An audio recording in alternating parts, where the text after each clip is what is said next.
Okay, we're live. So today we're going to discuss law enforcement to real estate, how that could be a great transition for you if you're thinking about retiring or getting out of that career and thinking about real estate. This interview and video is going to be for you. So stay tuned.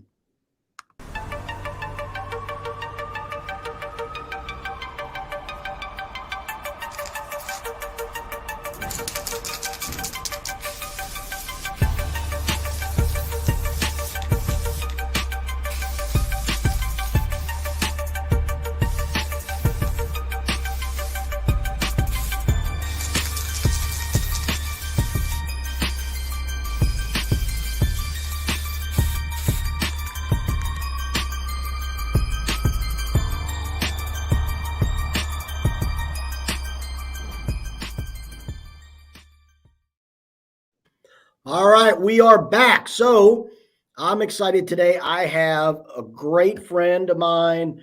Oh man, we go back a long ways and still together in real estate, which is funny. We were together in the military and law enforcement. So my man Adam Serrano, who also is a top real estate agent here. He sells a lot of real estate, lists a lot of properties, and he is with us on our team. Which, yeah, he's been with us forever. I love the guy dearly. He's like a brother. So thank you, Adam Serrano. You are welcome. I'm always glad to be here. Yeah, and it's Serrano. It's not Serrano, but that's a good story too that we have. But anyways, we have a lot of stories. Line rap, there's a bunch of different names. That's what I always say. Anything but some names I'm okay with. Yeah, but I've been called a lot worse than yeah.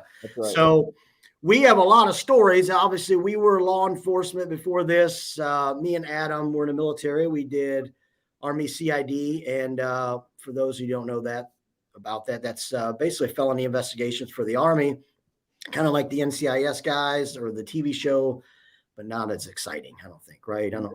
Well, they come to our school. Don't forget that.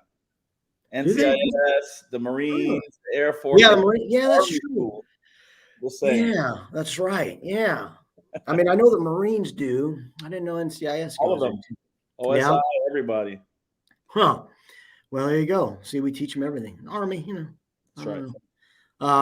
Take something. I mean, the SEALs have, that. Yeah. We have. Yeah. We got the Green Berets. They're good. They're not Green Beret. They're not bad. They're not bad guys either. Speaking of, we have some good stories on that.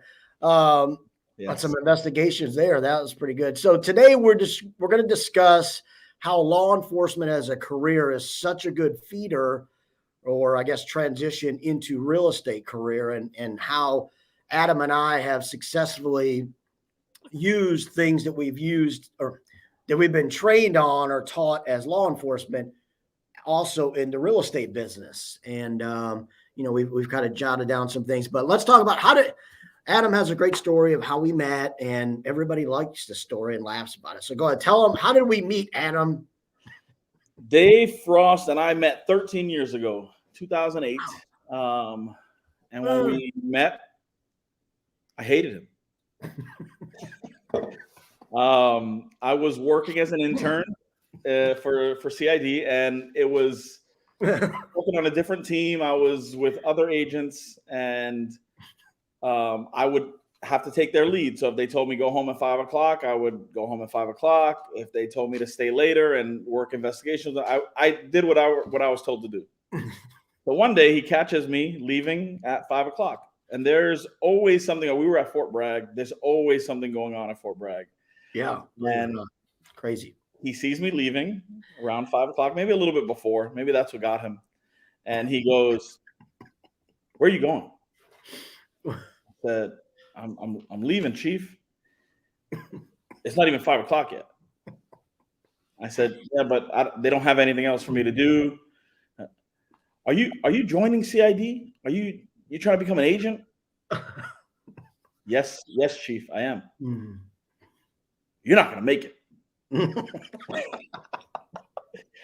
And I'm sitting here looking at this guy. You're like, who's this little guy? I'm like, who is this little bald dude? In my head, because he's a chief warrant officer. I'm like, in my head, I'm like, who is this little bald dude telling me that I'm going to make it or not make it? Right. And who the hell? He doesn't know me. He doesn't know what I do. Yeah. So anyway, I end up it was what it was. He ended up leaving to Korea. And I went to CID school. I came back from CID school, everything. I mean, I was probably about 6 months or so into being an actual CID agent out of school, working at one of the busiest offices in the world. Yeah. And he comes back from Korea and he finds out that Adam Serrano is going to be on his team. He's like, Serrano, why do I know that name? Why do I know that name? So true. Yes. Was that the intern? And he thought that I was going to be soup. I didn't think you were going to make it. Yeah. Yeah. So that is, a really accurate story. I remember that with Adam, talking to him before he was leaving as an intern, because as an intern, you're trying to get the gist of being, an agent, right? And agents, you get assigned to an agent or a team or whatever, depending on what office you go to, and you're supposed to be accompanying agents doing everything they do. And, that's how they evaluate you as an intern at CID. And obviously the intern evaluates CID and say, is this for me too? So, so I was harder on the interns a little bit. Well, I was hard on the agents too, but interns, I always say, if they're leaving early and the agents stay late, they need to stay late too, because they got to feel how it's going to be, versus not. So yeah, that's funny. And then when I came back, yes, I was sitting down with the special agent in charge, and he said, all right, Frost, here's your team. Here's the agents you're going to be in charge of, whatever. And I'm looking at the list. I'm like, Adam Serrano, who the hell's that guy? That's familiar. So he goes, I'll introduce you to him. He's one of our top new agents. And I'm like, oh, okay, cool. So I go upstairs, and there's Adam, and he's in the office with a guy named Dabney Dalton, who I love Dalton too. I don't know if he'll see this, but Dalton and him were such a good, crazy group. But yeah, and I said, man, I know you. Why do I know you? And Adam says, yeah, you know me because you told me I wasn't going to make it. And I said, oh, and I'm sure he was probably like, crap, I got to be on this guy's team. This is going to be terrible. So yeah, that's a funny story. But yeah, Adam was actually, if not the best agent on the teams I ever had, for sure one of the best. I know there's, you, John Ramirez, and Steve Morgan. Morgan. Yeah, we had some good ones, but good teams. Dalton was great too. Yeah. So we we had some good teams and good times there. So yeah, so we started working together then, and we had a lot of different investigations we worked. So CID worked all the felonies, right? So we did the drugs, we had the fraud, drugs, assaults, larcenies, murders, deaths. Woo. I mean, especially at Fort Bragg, there was probably anywhere from 12 to 1,500 cases a year. Mm-hmm. I mean, and you're talking about in an office that maybe at a good time had 40 agents.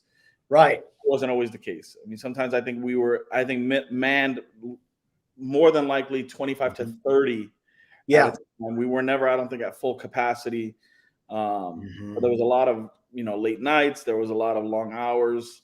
Yeah. But it's that in itself helps in real estate because it kind of builds that resilience to, kind of push through. Sometimes I find myself at 2-3 in the morning writing an offer because I'm like, I got to do this. And, I just want to get it ready and have it, ready for clients the next day and things like that. So.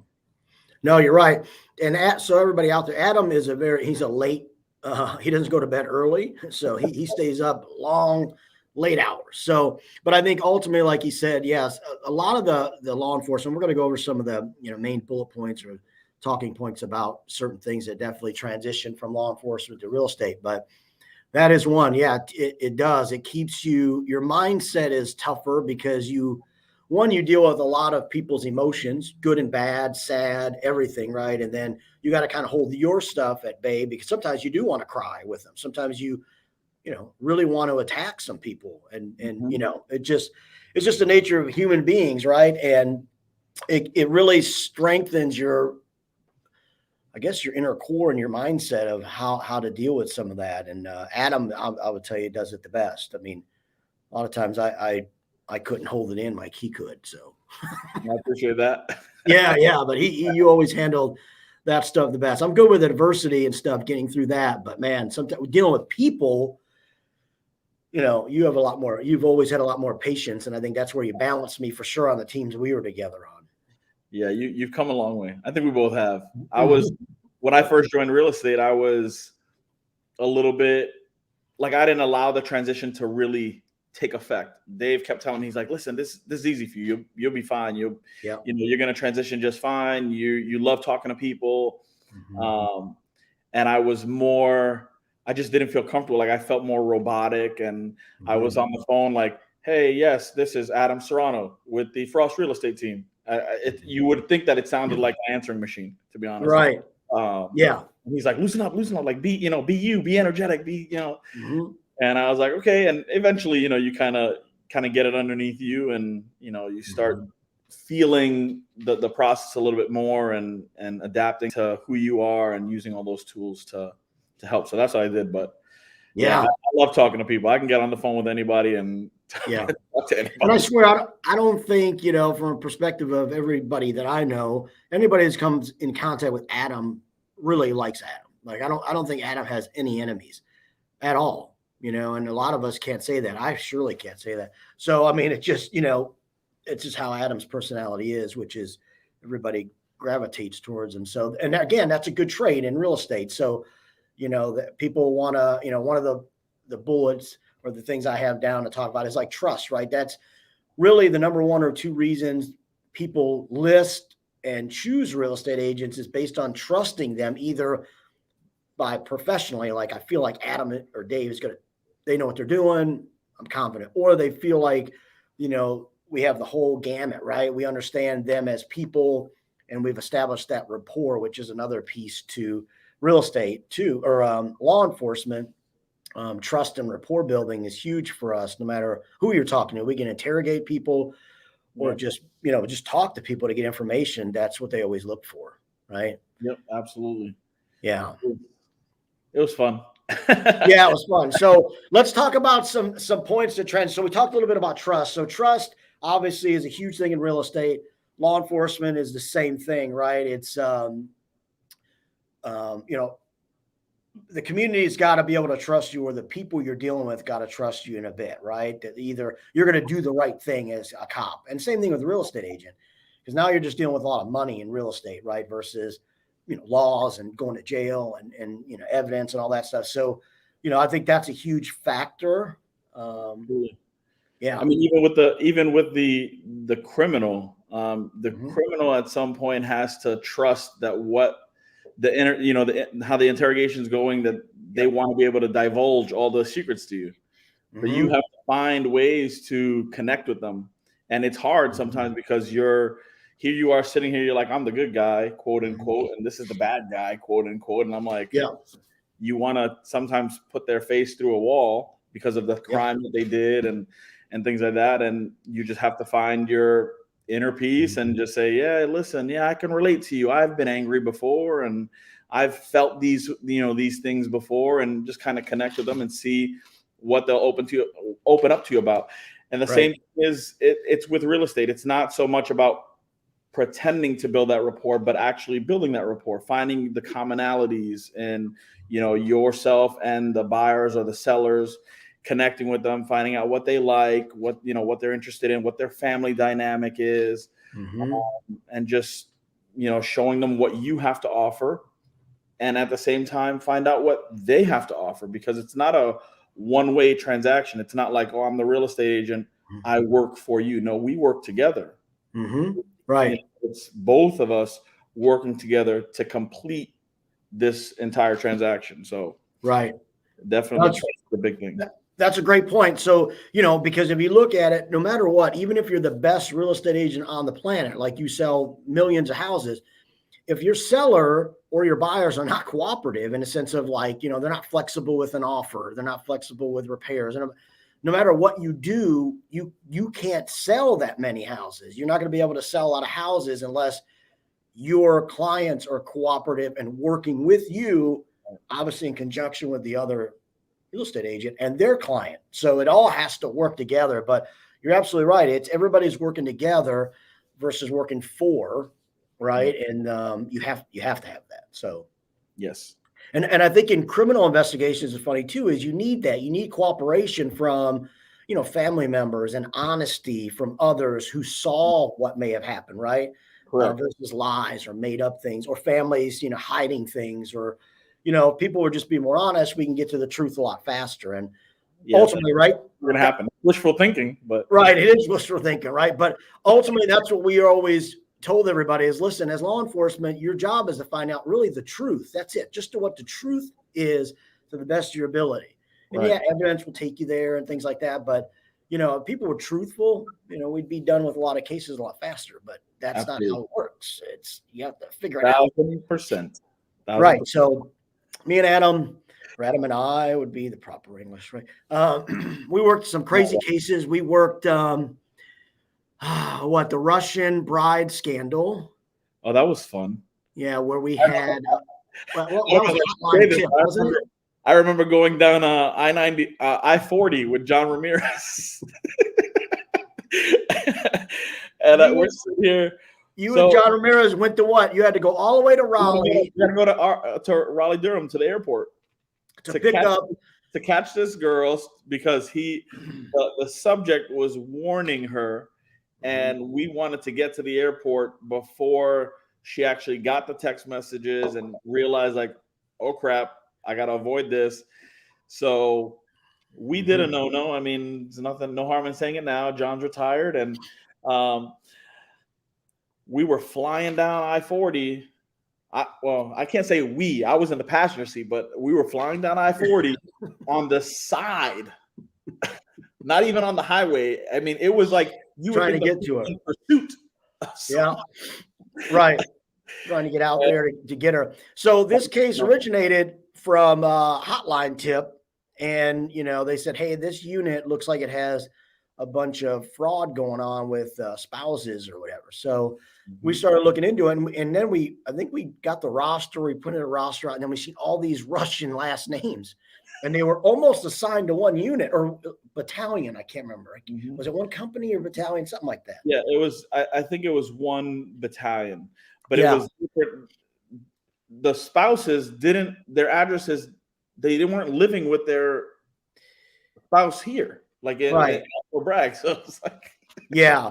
So as we started looking into it, we started figuring out, this looks like it's real. And then I know you and John had went, and I know I did too. We went to certain houses and residents, and we get in these houses, and the soldiers have their pictures with different women, that looks like they're different women. We found we were looking at the mail, and the name didn't. There was a female name there that didn't match up with the spouse, the actual spouse's name. Yeah.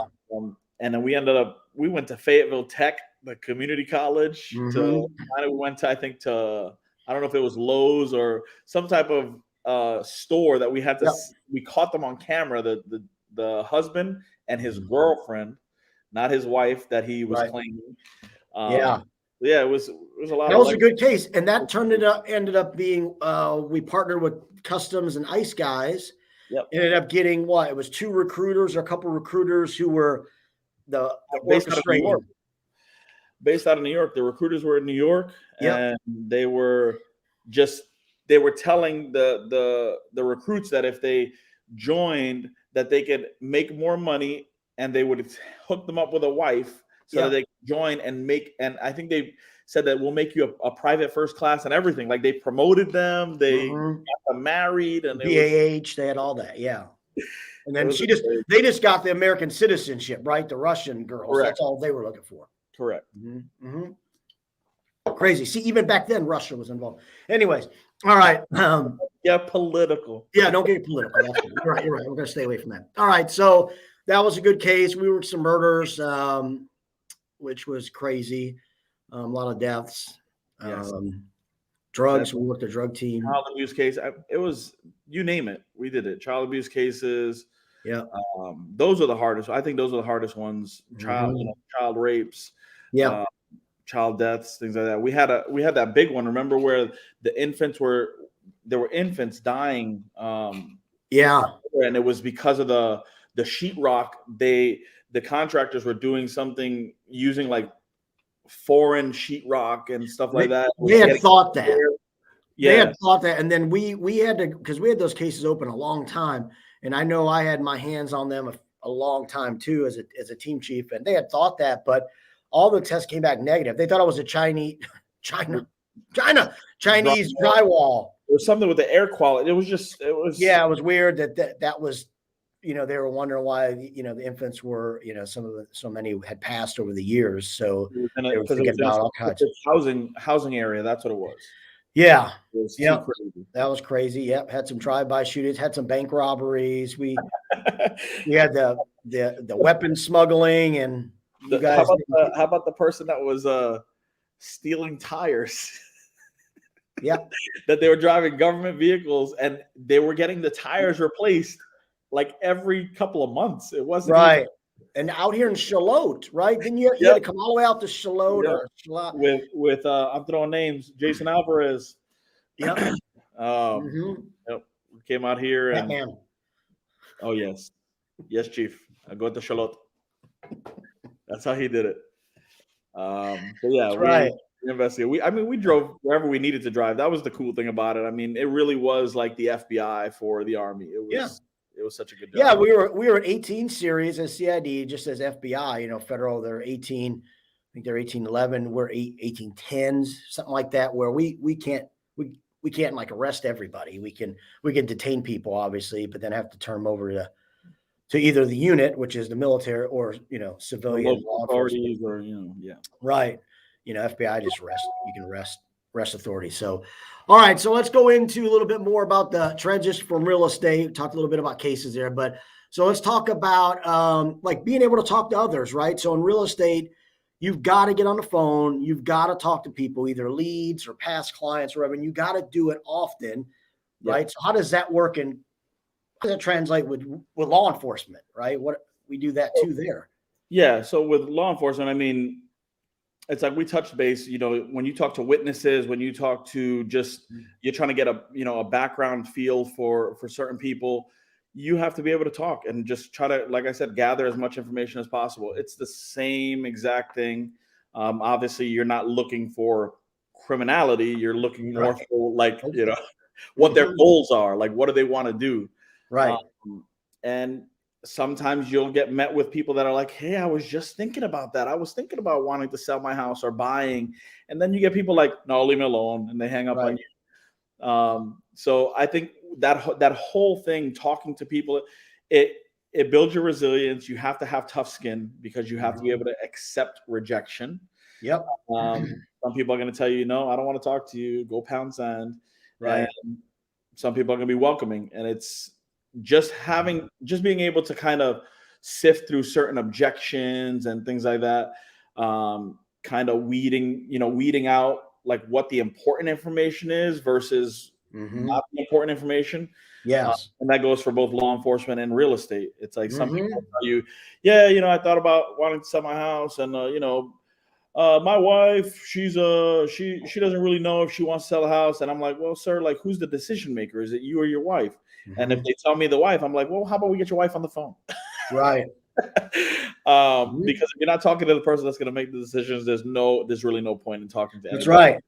That's a good point in real estate. So you realtors out there, look, you got to take that for sure. That information there is figure out who is the decision maker, or are there other decision makers like mom, dad, aunt, uncle, cousins, whoever it may be, when you're showing houses or things, because, it happens a lot to real estate agents where they don't ask that. Then towards the end of a transaction, that person or people get involved. And guess what? Sometimes that just sabotages the whole transaction. And you've been working for 3 weeks for this thing. And now mom's like, nope, don't like the house. Forget it. I'm the one giving the down payment. So it's not happening. You're like, what? Dang, man. I've known that. What's that? I've had that happen. Yeah, I have too. Look. I think we've had Dave and I make fun of this all the time because I can have the simplest transaction that I think I'm like, Dave, it's gonna go smooth, and it never goes smooth. It's no fault of mine. It is. Real estate is it's like a criminal investigation, right? The whole process of the contract from start to finish is like a criminal investigation. It's an up and down. Oh, we think we got. Oh no, it's not that guy. No, no. Oh, but it's leading this one. All right, now we got it. Same thing in real estate. Oh, we're going to close. Nope, we're not. We got to do this and do that and do that. And then we finally get there. So you definitely want to make sure that you are trying to project. So you want to kind of foresee problems and try to stay ahead of them. If you can do that in real estate, it'll definitely help you. Like you'll find yourself, if you know your client, that maybe the person they're slow on getting back to you, things like that. So if you stay ahead, then it allows you to kind of stay ahead in the transaction, as opposed to saying, hey, I need signatures, and you're trying to rush them. And they're like, yeah, I'll get to it.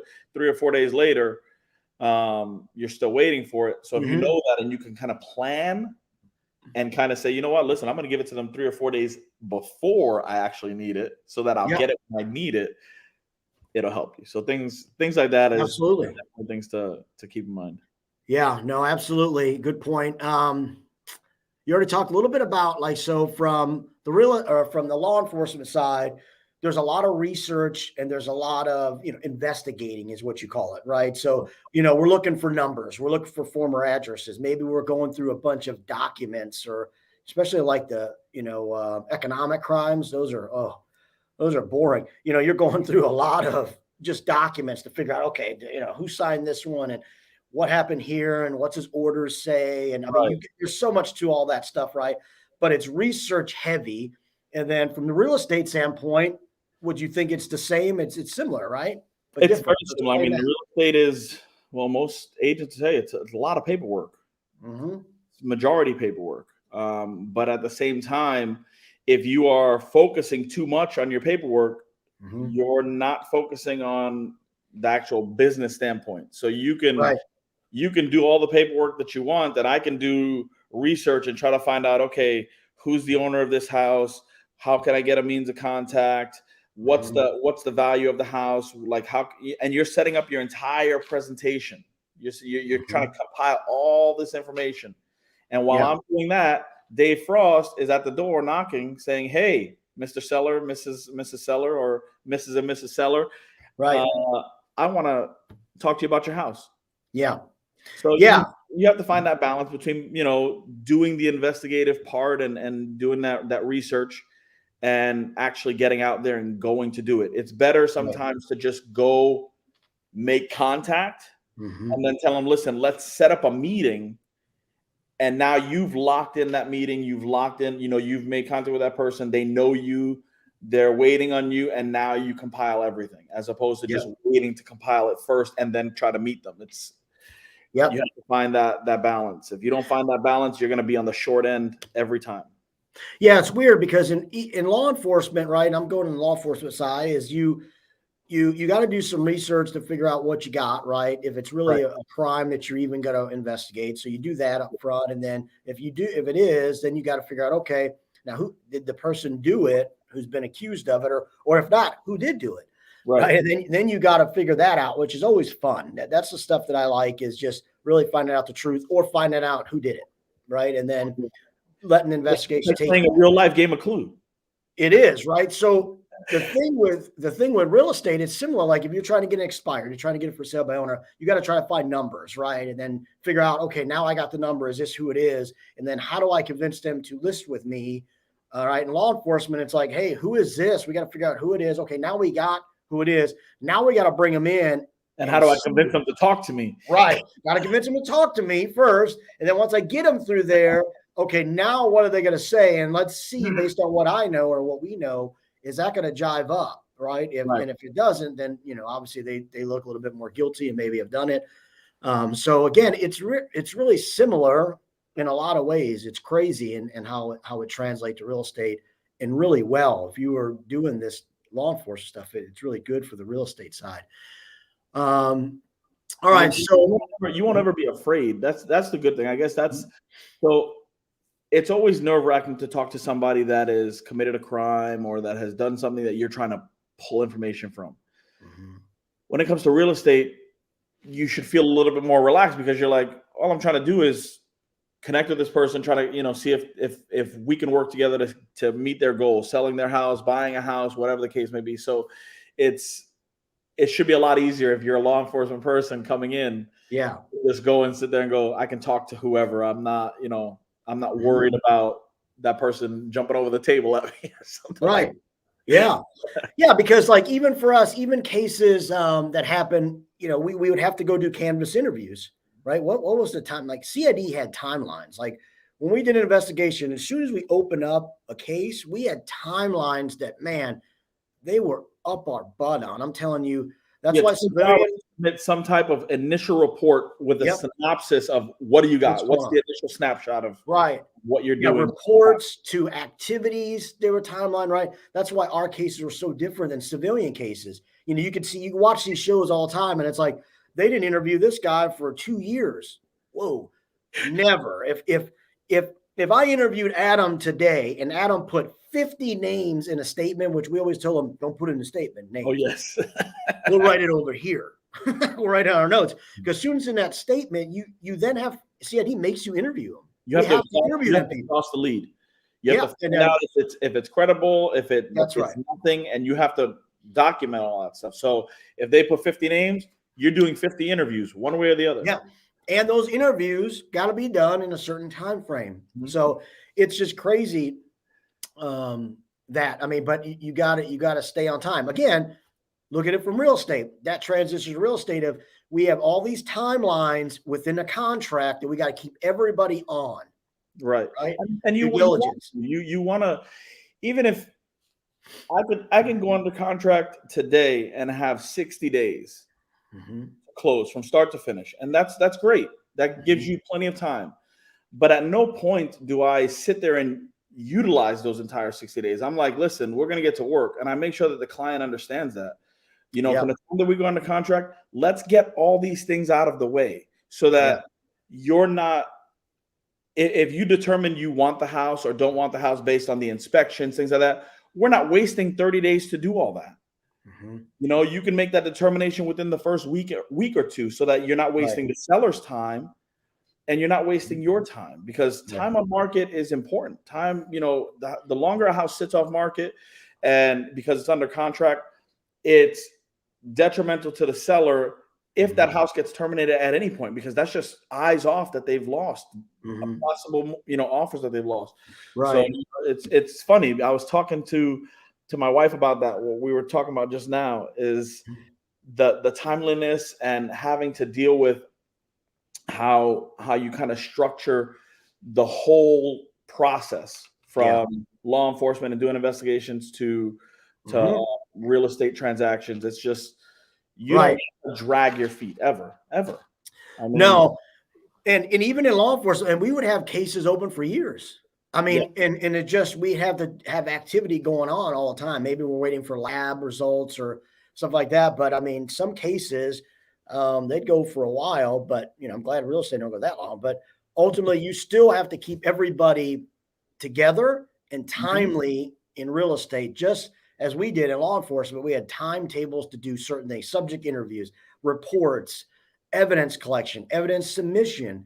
All this stuff had to be on. It was always on a timetable. So again, as a real estate agent, it's easy for us. We're used to that, so again, we transition, 30 days to do certain things, 40 days. That's easy. 30 days in a file this big, no problem. Right. Yeah. We would have case files, multiple case files. Yeah. Multiple case files. Man, I remember all the time team bringing in, it's team chief review, man, my desk would be higher than me, which I'm not tall, but you got case files that tall. That's pretty bad. Yeah. That's so much saying that a stack of, let's not go there. Exactly right. Okay. Anyway, but they were, a lot of case files, a lot of paperwork in those. So, real estate's way thinner, but easy transition based on that too. So timeline. So, all right. What about canvas interviews? So as CID agents, law enforcement, there was a particular crime that happened somewhere. We would have to go out and interview the neighborhood. So we'd have to door knock and just say, hey, this is who we are. And, hey, without giving away like the answers or we, getting what we want to hear, we'd have to basically be vague, right? And just say, hey, this is who we are. Did you see anything weird going on the street last couple nights, or any vehicles, or, let them tell us. So in real estate, you did a lot of door knocking in the beginning. You were door knocking a lot. Yeah, it's the same thing. I mean, you're going down the street, you're letting them know, hey, listen, this house hit the market or this house sold, and you're kind of just giving them enough information and just saying, hey, have you considered, purchasing? Have you considered selling? What I found a lot was you run into a lot of tenants. Yeah. And you run into these tenants that are paying, $200-$300 more than what their mortgage would likely be, and they don't know that. They're, to them, they don't think like, oh, I could buy, maybe I am eligible to buy, and things like that. So you kind of plant that seed and you say, hey, let's just get you in contact with somebody. Let's see. And I've gotten a lot of business doing that, where people, I've gotten a lot of business where I go and I get the tenant to buy the house that they're living in. You have. And you dual side it because it's, you're just, hey, here, listen, this is an easy transaction. Why would you pay $900 a month when your mortgage could be $700 a month in the same house that you're living in? You've dual sided numerous this year alone, just like that. Yep. Yeah, just in this year. But yeah, I mean, I think again, same thing as law enforcement. Canvas interviews, obviously transition door knock. Because a lot of people always ask me, because I always say, look, don't be scared to go door knock and expire to FSBO, or FSBO, you should have a number. But if you just can't get on the phone, then go to the door. Right. People are like, how do you do that? Like for me, I did canvas interviews and I'd done a crap ton. I remember when I was interning, the agents, that's all they made me do. It was like stamp the cases. So I had to do all the stamping. Remember the stamp exhibits? And so I had to formulate the finals for all the agents all the time. So I had to get it ready, even just in the beginning. I'd start getting all the exhibits ready, stamping the case files, and I would do canvas interviews. I mean, they would send me out and I'd walk the whole neighborhood asking questions and stuff. I mean, writing notes, fully IDing people. Like, so for me now in real estate going out. We have sheets that we have to, like, you have to put the person's name and then whatever information they said. And then you just bring this whole stack of papers of people that you've spoken to. And now you're just sorting through. Oh, that's pertinent. That's not this pertinent. That's not. Yeah. And then you bring them in to interview further. If there was something that was, hey, this kind of, may help our case. Come on in. We need to bring you in and kind of get a little bit more details on there. But yeah, again, it goes into, talking to people and being able to do that. And the same thing as real estate. So I can go and talk to anybody about real estate. It's easy. I think the biggest thing is people are afraid to they're afraid of rejection. They're afraid to go knock on a door and somebody goes, thanks, not interested. Right. Have a short memory, move on, go on to the next house. That's what it is. Listen, at the end of the day, if you spend an hour door knocking and you make one sale, you made a couple $1,000. Right. Right. Exactly. That costs you $0. An hour's worth of work. It just costs you your effort. As opposed to just, not getting anything. Yeah. And like I always tell the new agents, and this is, it comes down to two different things. You either have the money to invest in the business so that to try to get leads and stuff, or you have your time. Most time you just have your time. That's what I had. So use your time wisely. And, your time is very important and valuable. So do things that are going to bring a good return, and a return based off zero money put into it, just your effort. So not just that. I mean, you have to look at it. There's being proactive and reactive. It's the same. When you go door knock, you're being proactive. You're going out there, you're trying to get business, as opposed to mailing out and hoping that somebody calls you, or emailing and somebody emails you back. Or those are good ways. Don't get me wrong. There's a lot of top agents that have the funds to do everything. They farm mailing, they farm emailing, it's all over the place. They put up billboards, and that's great. But if you're a new agent and you are looking to get business, then you need to find ways that you are going to stay ahead of the competition. It is a lot faster for me to go to somebody's door, knock on it, than for them to get their mail and hope I'm going to wait 3 to 4 days for it to be delivered, and then hopefully they respond to me that day. Reactive, yeah. And look, I'm going to jump into, you're doing a lot of the real estate side, so let me jump into the agent side or law enforcement. It's the same thing. There are good cops who are proactive, right? They're going to go after it. And that's what we did a lot. And I know it made a lot of people very nervous. On the drug team, especially. Oh yeah. And especially in CID, they were very nervous about us going and handcuffing people and bringing people in and doing certain things. Right. But I love doing that. Let's go get proactive. Let's go do some things. and go pick up the people that we need to interview. We don't need to always just call and let them drive in and all that. I mean, you could do that too, but be proactive and with everything. So, and aggressive versus being a reactive and you're always sitting around waiting. So I think that goes into the same thing. Good transition. What about photographs?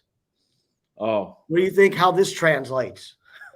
Well, I think taking crime scene photos is a lot harder than taking real estate. The bottom line is the way that I express to my clients, to potential clients, is I always try to tell a story when I take photographs of your home. So it's like you walk in and you do a 360 photographs, and then you do a 360 like room to room. You want to kind of connect the dots for the people that are looking at these houses. The same thing is with law enforcement. You have to, with your photographs, because in CID, we don't get crime scene texts. We have to take our photos. We have to process our own evidence. We had everything. We do it all. Yep. So the same thing happens. You take your photos. You are telling a story with those photos. You have to have establishing photos. How'd you get to the evidence that you're taking a photo of?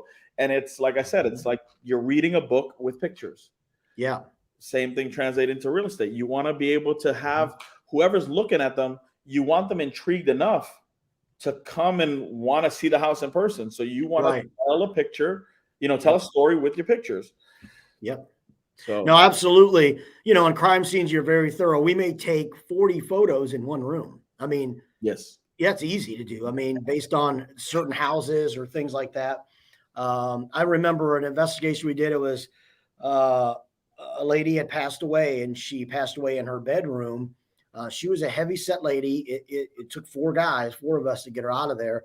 But when we were doing the crime scene, it was so filthy that, I mean, it took us probably half a day, just two agents. It was me and Elmer Mason, by the way. He's a good agent. I think he's still in. We were processing that scene for almost half a day, just that bedroom. It was two of us, and the bedroom was not as big as this office or our offices. She had probably about, underneath the bed was full of garbage. Burger King bags, McDonald's, all food, old food wrappers. Like, it was just, she would just eat it and throw it underneath the bed. And it accumulated to where it took up the entire bed and almost the entire room. Even in the kids' rooms, when you pulled the drawers out, there was plates of food. That's the first I've ever seen that. There's food on the plates, old moldy food in the kids' drawers. So that house was a rough house to process. It was a long, tedious, process. But anyway, so that's a simple death case. Because it was simple. It wasn't a murder. I mean, she eventually, overdosed. I think one of the other factors of somebody murdering or somebody murdering. Right. Yeah, and then we've been on cases where we may be sitting on a crime scene like the Jeffrey McDonald damn case. That house was on post or on base there, and I think CID or us, they had that home held for decades as evidence. Like, nobody could go in it. It was there as evidence in case they had to go back in there and find something else or look for something. They never turned it back over to housing and all that until recently. I think they just tore it down or something. They were doing training in there after so long. But I mean, it was years they kept that as a crime scene. Crazy. So that's a little different than civilian life. Yeah. They do some crazy, like that Making a Murderer or whatever the hell that, man. Have you watched that one? Netflix? No, I don't think so. You got to watch that one. You know what? My Amanda probably does, because she's into like those. It'll drive you insane. ID channel where she watches all these. This one is a huge Netflix series. If you watch it, it'll drive the police. Oh my! Police investigation on that was so bad. It was. I'm like, what? And then I said, this is why CID does what it does, because this is what happens. And then now we always had to get punished for it, because we would have to do over the top stuff. But anyways, I still think the guy was guilty for sure. But all the other stuff they did was just, wow, it was crazy. But so you have to watch that. If not, ask Amanda. She'll tell you, like, them police guys did shoddy work. It was crazy. Is she over there by you laughing? She hates watching it with me because I'll tell her, listen, Oh, I'm like, yeah. I don't know why they didn't ask this question. I would have immediately asked this question. Yeah. Oh, it's terrible. You'll go crazy with that. Now, Brittany, she'll watch it with me, but I'll get frustrated with her because she'll ask me 100 questions. Why do you think he said that? What would you do? And before I know it, I can't hear anything. I'm like, I don't know. I can't hear what's going on. I feel like Amanda should have been a detective. That's what I feel like she should have been. Right. She's very good at it. She's like a dog with a bone. Yeah. She's just like, she's on it, man. She watches these things. She's like, I know what happened. Yeah. And again, like in investigations, like we know most of our cases we solved came from interviews. I mean, there were some we had from evidence but I think mostly we had them solved and the evidence kind of substantiated what we knew. And I think interviews and interrogations really solved a lot of our cases. Do you think that? Do you remember that too? Is that or what? Well, yes.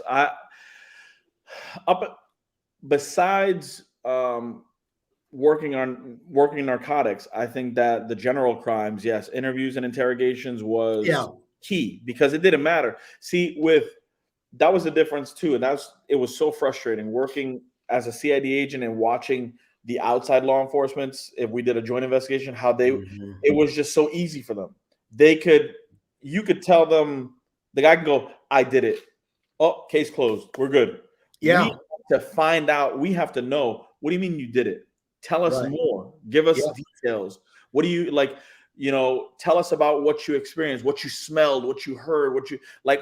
We have to find out things that only the victim would know, only the subject would know, because that's how we would corroborate what actually happened, not just taking somebody's word. It's like, I feel like CID had the standard to say, you know what, we're not going to be the law enforcement agency that's going to falsely convict somebody, right, or a wrong guy. Yep. And so it made it a lot easier to kind of tie off those loose ends and say, yeah, you know what, based on all the evidence, we do got the right guy. We got the right, the right crime. It fits. Yeah. A lot of these local law enforcements, it's rough. It's different. It's rough. Yeah, it really is. Sometimes I don't understand how they get to where they were. I mean, even remember we worked the Pasante case. Yeah. And that was a huge murder case in the Fayetteville area. If you look back at it, that was our team. We did that investigation. We actually took that investigation over from another team who had it, wasn't a month or so. And we were on it, man. We right away, we knew who did it. We figured out who did it. And then, but they were civilians and we couldn't really do much on that. And eventually they went and arrested them, the two that, I think the husband and wife there that did it. But ultimately, it just took forever. They were waiting for phone logs and all this. And I'm like, look, we got all this, man. Just go get them. And you just can't. They couldn't do it. We had receipts of them. I think they went to like the Dollar General, bought all kinds of dollar stores, bleach, and it was different stores buying the same things. I'm like, if that doesn't tell you that they're cleaning something up. Same day. Yeah, same day. He was last seen with them. He lived with them. The storage place. I mean, it was. Yep. Crazy. Yeah. So I'll tell you a funny story. The story is not funny based on an investigation by any means, but funny thing is they were a Spanish family, right? They spoke Spanish. So me and Adam go to meet the family at this storage facility because we wanted to see what was in there. And maybe, I think at that time we hadn't recovered the body. No, we recovered the body, but we didn't know where it was at we had to find a mattress and everything with blood. Like it was crazy. Yeah, that's right. So we went to meet the family to go through this storage locker and we met the father, I think. And the father only spoke Spanish. So he sees me and Adam, who obviously we're both Hispanic actually, but neither of us speak Spanish. So we get there and he's speaking fluent Spanish to it. And we're like, nope, no, we don't speak Spanish. He goes, what? Yeah.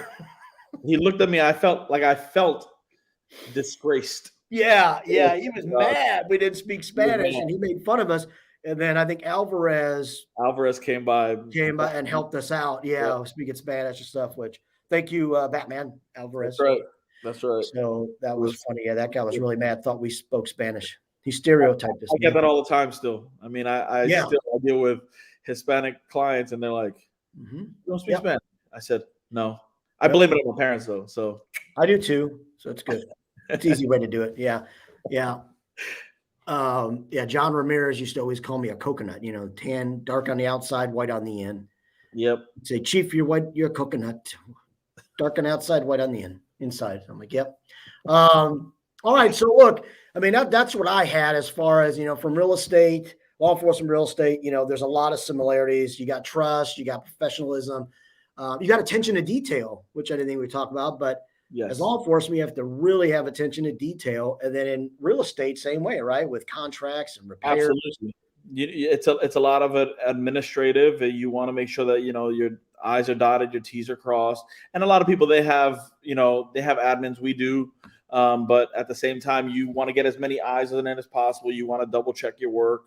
And you want to make sure that all your ducks are in a row, because at the end of the day, this is the biggest purchase most people are ever going to make in their life. Yeah. So you do not want to mess around with it.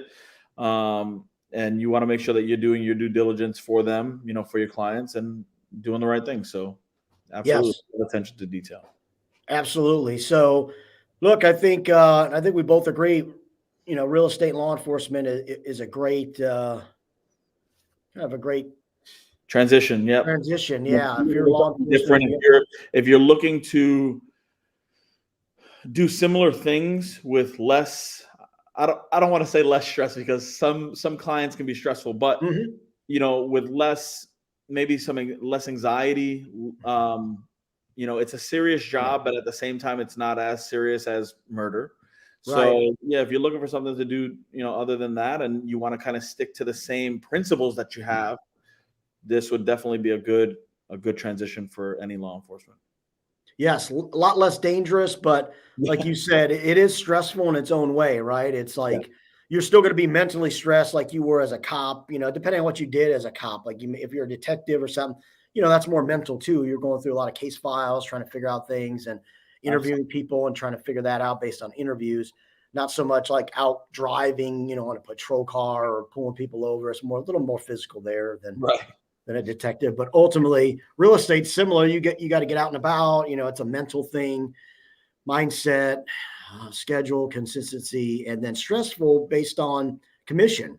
You got to sell in order to make money, and that a lot is stressful. I mean, for people, that takes a lot of people out, because they're worried. When's my next check going to come? When's my next check? But if you work and you stay scheduled and you stay focused and you kind of dive into it and you commit yourself to this, you'll find yourself being better than the average. And the average person, the average realtor, is going to wait for their check. The above average realtor is going to not worry so much about it. And then the top agents, they really don't worry about it. It's fun. Like it flows. Yeah. So, I mean, you just have to figure out what's going to work for you. And listen, not everybody's going to be a top agent. Yeah. Not everybody's going to be an above average agent. You have to find what's going to work for you, no matter where you're coming from and what field of expertise you're coming from. Find what works for you. Find what you're comfortable at. If you're comfortable selling 12 houses, if you're comfortable selling 20, whatever that goal is, be happy with your goal, meet that goal. And, if you want to push yourself to do more, do it. If you don't, and you're happy with it, then you're good. Right. That's your success. Not everybody's going to be the same amount of success. Absolutely right. I 100%, as long as you come into it understanding it's a tough business, and, for you to get paid, you got to sell something. So you got to determine, how many sales does that mean for you, and what you want based on the life you want to live or the bills you have or whatever it may be. Right. So, and success is different to everybody. Success for somebody may be 10 houses a year. Success for others may be 100, so you just got to figure that out where you are. And obviously where you are in the country is going to matter too, based on sales price and stuff. So, but that's a great point. So that's kind of the stresses of real estate sales, and just mental and grinding and learning. And in real estate, I would say a little different is you're really on your own unless you join a good team, or you have a really great mentor that takes the time out, or even an office that really comes together. Sure. You're really on your own to learn it. And sometimes it's really lonely. In law enforcement, right, you're trained to do things a little more, but being law enforcement, I would tell you as a CID agent, it's lonely too, man, because you're not liked. no matter what you do, some people don't like you, even the victims don't like you. The military surely does not. Most of the military thinks you're snitches, which we're not snitches. We're law enforcement. We have snitches, or we have sources, is what we call them, that give us information, but we're not the snitches. But Right. so yeah, sometimes it can be lonely there because you feel, yeah, nobody cares for you either, and you're trying to do what you can to help people. Really, Yeah, you can make a seller $40,000-$50,000 take home, and it can be a thankless job. They'll be like, yes, amen.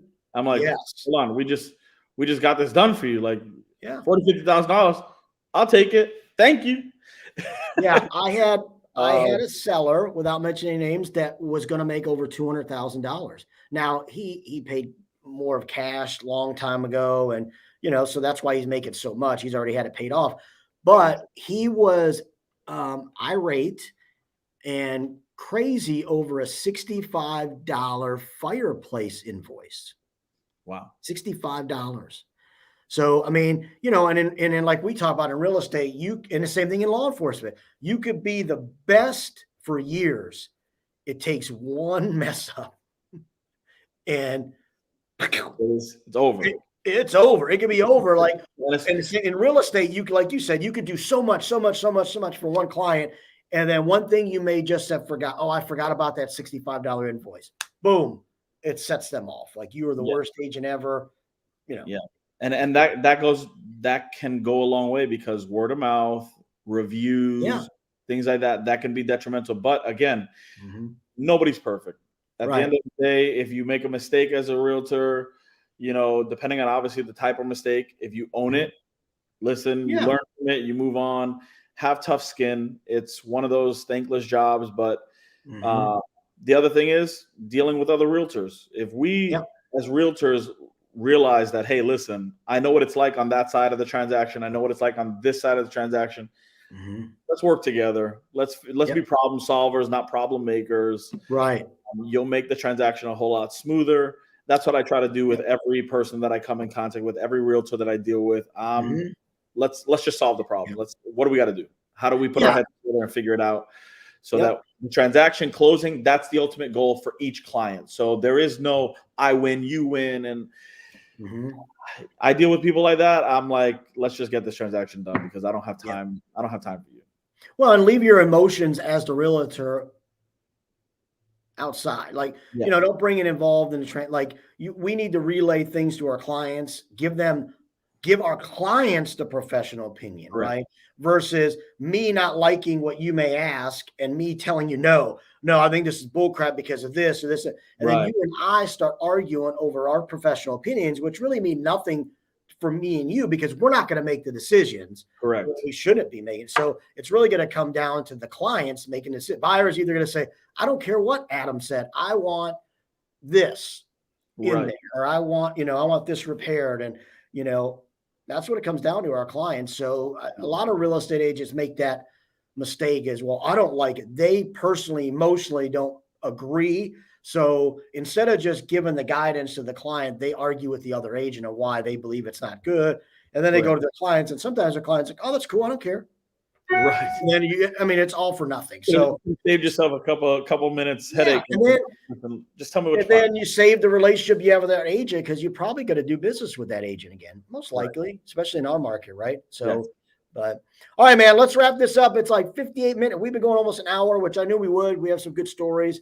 Hopefully everybody got something from this. I appreciate Adam coming on. And we got to close out the year strong. I think we're doing well, for sure. But yeah, anything else you want to say, or you good? No, I appreciate you having me. Thank you so much. It's been a while, so it's always good to talk to you. And like I said, just let's finish, like you said, finish out the year strong. And it's a big year. It's been a big year. So big year for us. We this is our second year at EXP. I think everybody loves it that's here. So yes, it's been really good. So, all right, Adam, well, I'm gonna let you go enjoy your Friday and and watch Making Murder, or whatever the heck that is. I think that's I'll talk to my wife about it. We'll see. She'll probably tell me she's seen every episode, so we'll see. Yeah. I mean, yeah. Whoa, what a mess that is. But anyways, all right. Have a good weekend. Tell everybody I said hi there. Same. And I'll talk to you soon, man. All Thanks right. for coming on. Okay. All right, man. Bye. Later.